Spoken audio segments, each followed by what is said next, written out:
नमस्कार। जनतंत्र टीवी की इस खास जानकारी समेटे हुए एपिसोड में आपका मैं स्वागत करता हूं। आपके साथ हूं मैं Rajiv Sharma.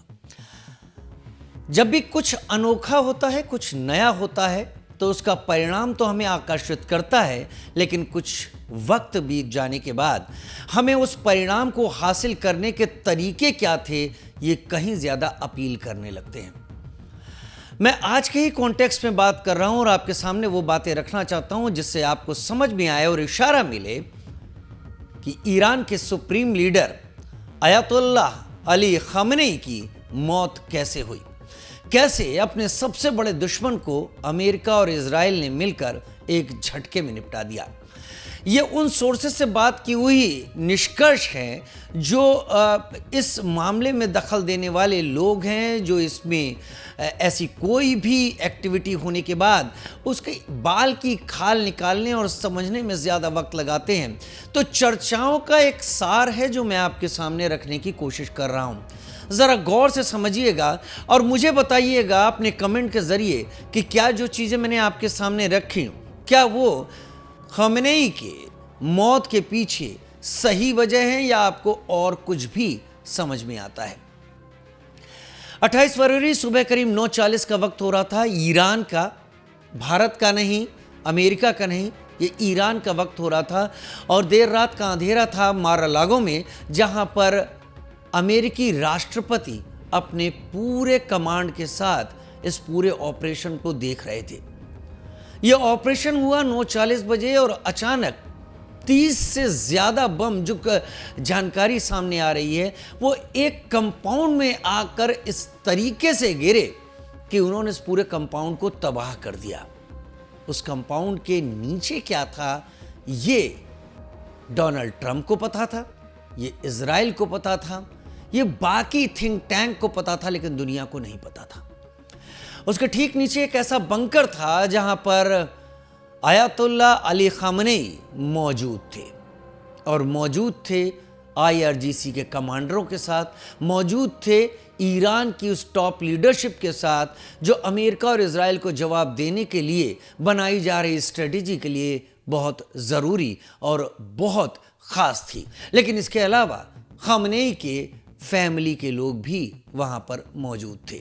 Bunker buster bomb का इस्तेमाल इस दौरान किया गया या नहीं किया गया, ये अपनी अपनी बातें हो सकती हैं, लेकिन अगर खamenei इस दौरान मारे गए तो इससे इनकार नहीं किया जा सकता कि बंकर बस्टर बम का इस्तेमाल नहीं किया गया होगा। हम सारी चीज़ें तो आपके सामने रख रहे हैं कि ये बम मारे गए, 30 के करीब बम थे, सरप्राइज एक्टिविटी थी, 28 फरवरी की सुबह ये सब किया गया, लेकिन ये शुरू कब से हुआ, वो कहानी के सिरे आपके सामने हम रखने की कोशिश कर रहे हैं। डोनाल्ड ट्रंप ने अपने बयान में कहा कि वो ये तो नहीं बताएंगे कि उनको पता कैसे चला, लेकिन वो ये कहेंगे कि खamenei उनकी एडवांस्ड इंटेलिजेंस तकनीकों से बच नहीं पाए और यूएस को ये पता चल गया कि खamenei हैं कहाँ। कहानी 2 से 2.5 साल पहले शुरू होती है, जब ये भी नहीं पता था कि ईरान और इजराइल के बीच में ऐसी कोई वारदात, ऐसी कोई स्थिति पैदा भी हो सकती है। हालांकि इजराइल हमास के साथ जूझ रहा था। हमास वो आतंकवादी संगठन जिसे ईरान सपोर्ट करता था, हमास के अलावा हिजबुल्लाह को सपोर्ट करता था और हूती को सपोर्ट करता था। हूती यमन में बैठे हैं, जिस तरफ से रेड सी का एरिया जाता है, जो सुएज कैनाल की तरफ आगे जाता है, और दूसरी तरफ हिजबुल्लाह जो कि साउथ लेबनान में बैठे हुए हैं, हमास जो गाज़ा में बैठे हुए हैं। इन सब से ही निपटने की कोशिश में इजराइल लगा हुआ था। ईरान दूर दूर तक कहीं भी नहीं था। ईरान के साथ असल टकराव 2025 में हमास के हमले के बाद जब बहुत ज़्यादा तल्ख हो गई थी स्थितियां, तब इजराइल का टकराव हुआ। ये 12 दिन चला। इसमें अमेरिका ने नतांज और फोर्दो, जहां मानते हैं कि ईरान के परमाणु संयंत्र जमीन के नीचे हो सकते हैं, वहां बंकर बस्टर बम गिराए थे। इसके जवाब में सांकेतिक रूप से ईरान ने 1-2 अमेरिकन बेसिस के ऊपर स्कड मिसाइल फायर किए और उसके बाद जो नुकसान हुआ वो केवल जुबानी जमा खर्च था, उससे ज़्यादा कुछ नहीं था। मैं घूम के फिर वहीं जाता हूं कि आखिर पता कैसे चला। 2 साल से 2.5 साल पहले की बात है, तब मोसाद और इजराइल ने मिलकर ईरान में उस काम को अंजाम देना शुरू किया जो शायद ईरान की सुरक्षा एजेंसियों के लिए एक बड़े फेलियर के तौर पर सामने आ रहा है। ईरान की टॉप लीडरशिप शायद उसी शुरुआत के अंजाम से आज नहीं है। जो शुरुआत तब की गई थी वो आज पूरी तरीके से खत्म हो गई। दरअसल मोसाद ने, आपको याद होगा, आपसे कुछ दिन पहले हिजबुल्लाह की टॉप लीडरशिप दुनिया में ख़त्म की गई थी। पेजर अचानक फटने लगे थे, मोबाइल अचानक फटने लगे थे और बाद में पता चला कि उनके अंदर एक ऐसा विस्फोटक मौजूद था जो उस वक्त मौजूद नहीं था, जो उससे काफ़ी पहले उसमें लगा दिया गया था और इसको कोई पकड़ नहीं पाया था। दरअसल उसी स्ट्रेटजी पर इजराइल ने काम किया। इजराइल ने एक डॉक्टरों की टीम बनाई। ये जानकारी नो कंफर्मेशन नो डिनायल के दौर में आती है। कोई भी बड़ा अधिकारी इसको कंफर्म नहीं करेगा, कोई भी डिनाई नहीं करेगा, लेकिन सभी पीछे पीछे इन्हीं फैक्ट्स पर बात कर रहे हैं। इजराइल ने डेंटिस्ट की एक टीम बनाई। ये टीम अलग अलग नामों से ईरान के अंदर धीरे धीरे करके पहुंचा दी गई। इनकी पहचान बदल दी गई, इनके रिश्ते नाते, इनके सारे क्रेडेंशियल्स बदल दिए गए, सब ईरानी हो गए। ये 2.5 साल पहले करीब ईरान पहुंच चुके थे। धीरे धीरे इन्होंने प्रैक्टिस करनी शुरू की, धीरे धीरे इन्होंने लोगों के साथ नज़दीकी बढ़ाई, उन्होंने लोगों का विश्वास जीता और उन लोगों का विश्वास जीता जिनके ज़रिए वो ईरानी IRGC के बड़े अधिकारियों तक अपनी एक्सपर्टीज की जानकारी पहुंचा सकें कि ये डॉक्टर तो बहुत बेहतरीन डॉक्टर हैं। हुआ भी ऐसा ही। धीरे धीरे IRGC जो ईरानियन रिपब्लिकन गार्ड्स है उस तक भी जानकारी पहुंची। उसके खास अधिकारियों तक अगर उन्हें कभी तकलीफ होती तो वहीं के लोग बताते कि फलाना डॉक्टर बहुत अच्छे हैं, फलाना डॉक्टर बहुत अच्छे हैं। इसके ज़रिए इन डॉक्टर्स ने बड़े अधिकारियों उन तक अपनी नज़दीकी बढ़ाई जो कहीं ना कहीं खमनेई के उस सर्किल के नज़दीक थे जहां तक कोई जा नहीं सकता था, जहां तक कुछ खास चुनिंदा लोग ही जा सकते थे। इसके ज़रिए इन डॉक्टरों ने इन लोगों के मोबाइल नंबर हासिल किए। इन लोगों के मोबाइल नंबर हासिल करके इन पर ट्रैक रखने की शुरुआत मोसाद ने 2.5 साल पहले या 2 साल पहले मानिए करनी शुरू कर दी थी। पता लगाना शुरू कर दिया था कि ये लोग आखिर कहाँ जा रहे हैं, किधर जा रहे हैं। ये एक लंबा प्रोसेस था, लेकिन जब बहुत ज़्यादा नज़दीकी आ गई उसके बाद स्थिति ये हुई कि कई बार जब डेंटल तकलीफ से गुजरने वाले इन अधिकारियों को किसी अच्छे डॉक्टर की ज़रूरत पड़ी तो वो डॉक्टर ईरानी नहीं था, वो मोसाद का भेजा हुआ एक शातिर एजेंट था। उस डॉक्टर ने इलाज ज़रूर किया, लेकिन जो डेंटल इम्प्लांट किए गए उन डेंटल इम्प्लांट में कुछ ऐसी चिप्स थी जिनका पता किसी को नहीं चल पाया। ये चिप्स लोकेशन देती थी और क्या क्या करती थी कुछ नहीं इस बारे में पता चला। लेकिन अभी भी मोसाद जल्दबाजी में कतई नहीं था। धीरे धीरे कर कर बहुत ज्यादा लोगों तक, परिवार वालों तक, अधिकारियों के जो सिक्योरिटी गार्ड हैं उन तक इन डॉक्टरों ने पहुंच बनाई, उनका इलाज करना शुरू किया और उनके भी नंबर, उनकी भी डिटेल्स हासिल करके उनके ज़रिए ये पता लगाने की कोशिश की कि वो अधिकारी कहाँ है। कई बार जब ये पता चलता कि कई सारे अलग अलग अधिकारियों के सिक्योरिटी गार्ड किसी खास जगह पर मौजूद हैं तो ये मान लिया जाता कि यहाँ पर कुछ खास हो रहा है और उस जगह की लोकेशन को टैप कर लिया जाता। ये ऐप केवल हर वक्त की नमाज के पहले का टाइम एक अलार्म की तरह सबको बताता था। हर अधिकारी इसके हिसाब से अपना दिन के कामकाज तय किया करता था। लेकिन इंटेलिजेंस एजेंसियों ने इस ऐप में, उस ऐप में जिस ऐप में कोई परमिशन नहीं मांगी गई थी, जनरली अगर कोई ऐप परमिशन मांगता है तो वो आपकी उन चीज़ों को ट्रैक करता है। मान लीजिए आप फेसबुक अपने में इंस्टॉल करते हैं तो फेसबुक आपसे लोकेशन की परमिशन मांगता है, आपकी गैलरी की मांगता है, आपके स्पीकर की मांगता है, आपके कैमरे की मांगता है, क्योंकि इनके ज़रिए फ़ोटो आपको अपलोड करनी है या आपको कुछ कह के टाइप करना है या आपको फ़ोन कॉल करनी है, सारी ऐप परमिशन देनी होती थी। लेकिन प्रेयर ऐप में ऐसी कोई परमिशन नहीं थी, लिहाजा सबने डाउनलोड कर लिया।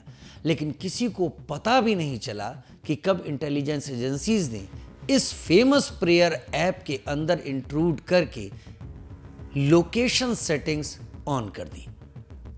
ये लोकेशन सेटिंग ऑन करने से ये प्रेयर ऐप जब भी एक्टिव होता तब उस वक्त की उस शख्स की मौजूदगी कहां है वो कंफर्म हो जाता। ये सारे के सारे पैरामीटर्स जब मिलना शुरू हुए तो एक बात तय हो गई कि ये अधिकारी जहां भी जा रहे हैं ये केवल नमाज पढ़ने के लिए तो नहीं जा रहे, ये नमाज पढ़ने नहीं, ये कुछ ऐसी तैयारी के लिए जा रहे हैं जिसमें टॉप लीडरशिप की बहुत बड़ी ज़रूरत है। इसके बाद अगला कदम था इन लोगों के ज़रिए उन अधिकारियों को अपने विश्वास में लेना जो अधिकारी ऐसे थे और ऐसा भी मौका आया। ऐसे अधिकारियों के नज़दीक वो डॉक्टर पहुंच गए जो डॉक्टर दरअसल मोसाद के एजेंट थे। उन डॉक्टरों तक पहुंचाने वाले भी कोई और नहीं, इन्हीं अधिकारियों के वो लोग थे जिनके टच में ये सालों से थे और इलाज करवा रहे थे और सेहतमंद हो रहे थे। तो वो कहते हैं माउथ टू माउथ पब्लिसिटी अपने अधिकारियों तक गाड़ी में बैठा हुआ ड्राइवर सबसे आसानी से उस बात को पहुंचा सकता है या उसका सिक्योरिटी करने वाला शख्स उस बात को पहुंचा सकता है जो कोई और नहीं पहुंचा सकता। और इन डॉक्टरों की तारीफ उन्होंने की। सेहत की दिक्कतें सभी को गाहे बगाए होती रहती हैं, तो इस बारे में जानकारी करने की कोई ज़रूरत नहीं समझी गई कि आखिर ये जो लोग हैं इनका बैकग्राउंड क्या है, क्योंकि उनको रिकमेंड करने वाले लोग वही थे जिनकी ये जिम्मेदारी थी। और इसके चलते ये जो डॉक्टर्स थे इन्होंने उन अधिकारियों का भी इलाज किया। केवल इतना ही नहीं, गैस्ट्रोइंटेस्टाइनल तकलीफ़ों में यानी पेट की समस्याओं में अगर कहीं किसी को ऑपरेशन की ज़रूरत पड़ती तो ऐसा ही कोई डॉक्टर आगे सामने आ जाता दूसरे डॉक्टर के भरोसे और उसके रिकमेंडेशन पे, जो दरअसल ईरान का नहीं होता, जो मोसाद का ही एजेंट होता और ऑपरेशन के दौरान वो कुछ ऐसा काम करता जिससे ये अधिकारी अपने डिस्कशन को आसानी से मोसाद तक पहुंचा रहे होते, जबकि उन्हें इस बात का पता भी नहीं होता कि वो खुद उस इंफॉर्मेशन सोर्स का काम कर रहे हैं जिसे मोसाद ने उनके लिए रखा है। ये 3-4 अलग अलग फैक्ट जब पूरी तरीके से सामने आ गए और ईरान के साथ तलखी भी सामने आ गई, तब मिल रहे सारे सबूतों को एक पैटर्न पर उकेरा गया। इस पैटर्न से यह बात पता लगा ली गई कि आखिर खामेनेई की मौजूदगी कहां है। इस लड़ाई के दौरान इस बात के कई संदेश फैलाए गए कि खामेनेई छुप गए हैं, बंकर में चले गए हैं, लेकिन इस बात का कोई संदेश नहीं फैलाया गया कि यह अधिकारियों का मूवमेंट हो रहा है या नहीं हो रहा है। ईरान की सिक्योरिटी एजेंसीज, ईरान की इंटेलिजेंस यहाँ मात खा गई और इन अधिकारियों के जरिए होने वाली जासूसी को पूरी तरीके से भूल गई। लगातार जब फायर चल रहा था 3 दिनों से, तब ईरान के इन अधिकारियों के हर मूवमेंट को ट्रैक और टैप किया जा रहा था। ये सारे दिन में खास वक्त पर, अलग अलग वो वक्त थे, एक वक्त नहीं, अलग अलग वक्त पर एक साथ एक जगह पहुंचते थे और वहां से मूव कर जाते थे। और ये जो जगह जहां पर वो पहुंचते थे अलग अलग टाइम पर पहुंचते थे, लेकिन कुछ देर के लिए वो सब वहीं रहते थे। चाहे वो कोई भी रास्ता लेकर आ रहे हों, रहते उसी लोकेशन पर थे और उसके बाद वो गायब हो जाते थे। तो एक बात तय कर ली गई, ये जो जगह है यहां पर कोई तो ऐसा है जो हमेशा के लिए बना हुआ है और कोई तो ऐसा है जिसके डायरेक्शन की जरूरत इन अधिकारियों को हर वक्त पड़ रही है। 28 फरवरी की रात या 27 की रात ये तैयारी कर ली गई कि अब तक के मिले पैटर्न के मुताबिक ये जगह है जहां पर इन अधिकारियों का आना जाना सबसे ज्यादा हो रहा है। तो ये तय कर लिया गया कि आगे अगर ये मूवमेंट होगा तो वो फाइनल असॉल्ट का मूवमेंट होगा। अब 2000 किलोमीटर इजराइल है ईरान के बॉर्डर से। ये बड़ा सवाल है कि इजराइल के प्लेन ने कितनी देर पहले टेक ऑफ किया था। इजराइल के प्लेन को, फाइटर प्लेन को एग्जैक्टली तेहरान में जाकर हमला करने के लिए या लो फ्लाई करके जाने के लिए, स्लो जाने के लिए भी करीब 2 घंटे का समय लगने वाला था। पैटर्न फॉलो किया गया, ये पता कर लिया गया कि सुबह 9 बजे के वक्त ये सब किसी भी हालत में वहीं रहते हैं और ये मीटिंग 10 बजे या 10:30 बजे तक लोकेशंस वहीं होती है, क्योंकि एक बार बंकर में चले जाने के बाद अधिकारियों की लोकेशन हासिल करना मुश्किल था, लेकिन बड़े कमाल की बात थी उनकी गाड़ियों में बैठे ड्राइवर की लोकेशन हासिल करना बहुत आसान था। ये सारी लोकेशन जब पिन पॉइंट हो गई, ठीक गाड़ियां मूव करनी शुरू हुई। टाइम के साथ इजराइल के F-35 और दूसरे fighter plane bunker buster bombs को लेकर फ्लाई कर चुके थे। किसी को कोई खबर नहीं थी कि ईरान में आज वो होने वाला है जो ईरान के दिन को बदल कर रख देगा। ईरान में तेहरान भी खामोश तरीके से था, क्योंकि अक्सर हमले रात में होते थे। हमले वहाँ होते थे जहाँ पर ईरान की न्यूक्लियर साइट्स की बात की जाती है, वहाँ से बहुत कुछ सामान हटाया जा चुका था। तो ईरान भी ये सोच रहा था ये केवल दुनिया को दिखाने के लिए हो रहा है, लेकिन ये वक्त इतना संगीन था कि जब सारे अधिकारी निकले उस वक्त प्लेन उड़ चुके थे। उनको आखिरी बार जिंदा देखने या दिखाए जाने के लिए ये उनको भी नहीं पता था। ठीक 9:35 इन प्लेन्स ने पोजीशन, सिचुएशन, जीपीएस कोड, जो सब कुछ हासिल था, कमांड मिलते ही लॉक किया और इस पूरे के पूरे ऑपरेशन को नेतन्याहू, मोसाद के हेड, CIA के हेड, अमेरिकन राष्ट्रपति, अमेरिकन विदेश मंत्री, वाइस प्रेसिडेंट JD वांस, सभी लोग मार-a-लागो में देख रहे थे, जो कि जहां पर अमेरिका के राष्ट्रपति रहते हैं। और इस पूरे एक्ट को होते हुए देखा गया। 30 के करीब बम उस पूरे के पूरे ठिकाने पर, उस पूरे के पूरी लोकेशन पर गिराए गए। इससे पहले कि किसी को कुछ समझ में आता, ईरान अपने पूरे दौर की अब तक के 1979 की क्रांति के बाद सबसे बड़ी तबाही झेल चुका था। पहले ही अटैक में साफ हो गया था कि टॉप लीडरशिप IRGC की, ईरानी आर्मी की, सभी लोग मारे गए हैं, परिवार सहित खामनेई मारे गए हैं। और ये बात दुनिया तक आने में वक्त लगा, लेकिन कहीं बहुत डोनाल्ड ट्रंप और इजराइल की जो खुफिया एजेंसीज थी, वहाँ इसकी सक्सेस का जश्न मनाया जाना शुरू कर दिया गया था। अब ज़रूर IRGC को पता चल चुका है कि वो तरीके क्या थे, लेकिन शायद इसीलिए मोसाद सबसे खतरनाक और सबसे एलीट गुप्तचर एजेंसी बन जाती है। आपको हमारी पूरी कहानी कैसी लगी? क्या आपको लगा कि ये मन से हमने बात बताई है, या फिर आपको इसमें ये लगा कि एक्सपर्ट्स इसी बारे में बात कर रहे हैं?